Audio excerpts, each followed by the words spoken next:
शिपिंगच नाही हो की काय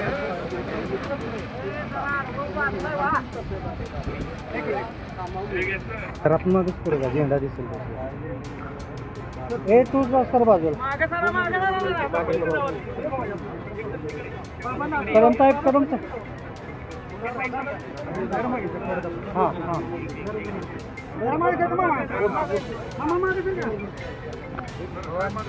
हां हां हात हात जाऊ दे गाडी हा हात हात हात जाऊ दे गाडी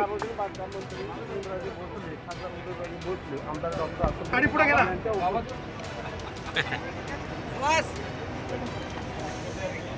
प्रवाशांना या ठिकाणी हालावून सहन करायला लागली होती. मात्र त्यामधून आता त्यांचा जवळपास 1 तासाचा वेळ येतील. सगळ्यांच्या दृष्टीनं आनंदाचा क्षण आहे.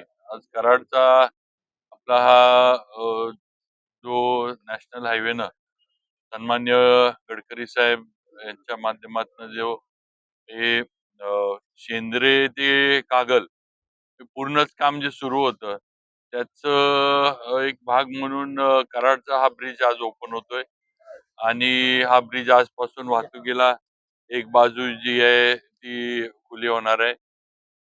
दुसरी बाजू 30 तारखेपर्यंत खुली होणार आहे. त्यामुळे पूर्ण ब्रिज आपल्याला वापरायला मिळणार आहे.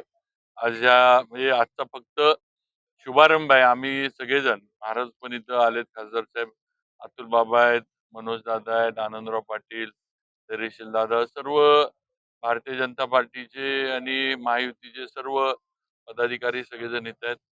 तरी लवकरच हे एकदा दोन्ही बाजू पूर्ण सुरू झाल्यानंतर सन्मान्य गडकरी साहेब, सन्मान्य देवेंद्रजी यांचा कार्यक्रम सुद्धा हे उद्घाटनाच्या यानं आपण घेणार आहे. तर आज आपण वाहतूक सुरू करत आहे व त्याचं जे आहे ते शुभारंभ वाहतूक सुरू करायचा आज खासदार उदयनराजे यांनी सर्वांच्या हस्ते आज इथं पार पडतोय. या हायवेच्या कामाच्या बाबतीत सुद्धा साधारण 84% काम शेंद्रे ते कागल या ह्याच्यातलं पूर्ण झालेलं आहे.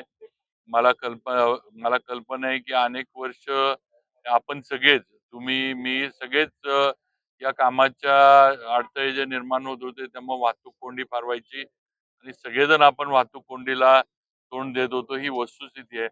पण शेवटी एवढी मोठी कामं करायची म्हटल्यावर जरा वाहतुकीचा थोडा त्याच्यामध्ये अडचणी येणार ही वस्तुस्थिती आहे. पण आज बऱ्यापैकी शेंद्र्यापासून रोडची कामं जी आहेत तिकडं पूर्ण झाली. थोडी कोल्हापूरच्या हद्दीतच काही कामं मागं पडलेली आहेत. त्याचं पण सन्मान्य गडकरी साहेब आणि आपले NHचे असतील, MSRDCचे असतील, सगळे जे अधिकारी आहेत ते संबंधित कॉन्ट्रॅक्टरांकडून ही कामं क्वालिटीची आणि वेळेत पूर्ण करण्याच्या दृष्टीनं पाठपुरावा आमचा चालू आहे. बाबाराजे 4 दिवस 4 वर्ष कराडकरांनी सगळं सहन केलं. आता उमरतच्या पुलाचं काम सुरू होईल. आता जे भोगलं ते परत आणखीन 4 वर्ष आम्हाला त्याच हायवेला भोगावं लागणार का? नाही, एकतर तुम्ही जे म्हणताय की कराडकरांनी असं नुसतं कराडच नाही, आम्ही पण तिथं अडकलेलो आहे ट्रॅफिकमध्ये. कारण हा रस्ता तुम्हाला जेवढा महत्वाचा आहे तेवढाच आमच्या पण महत्वाचा रस्ता आहे. त्यामुळं अडचणी इथं ज्या आल्या त्या आपण उमरतच्या ह्याच्यात पण ज्यावेळेला काम सुरू होईल त्यावेळेला सर्व्हिस रोड आपण चांगले करून ठेवू आधीच. कारण काय होतंय ट्रॅफिक मुव्हिंग राहिलं तर ट्रॅफिक जॅम किंवा लोकांना हे नाही, थोडी स्पीड कमी होईल सर्व्हिस रोडला. पण आपण सर्व्हिस रोड नीटनेटके राहिले आणि त्याला अडथळा नसला तर मग ट्रॅफिक जॅम जे आपण म्हणतो त्याला तोंड द्यायला लागत नाही.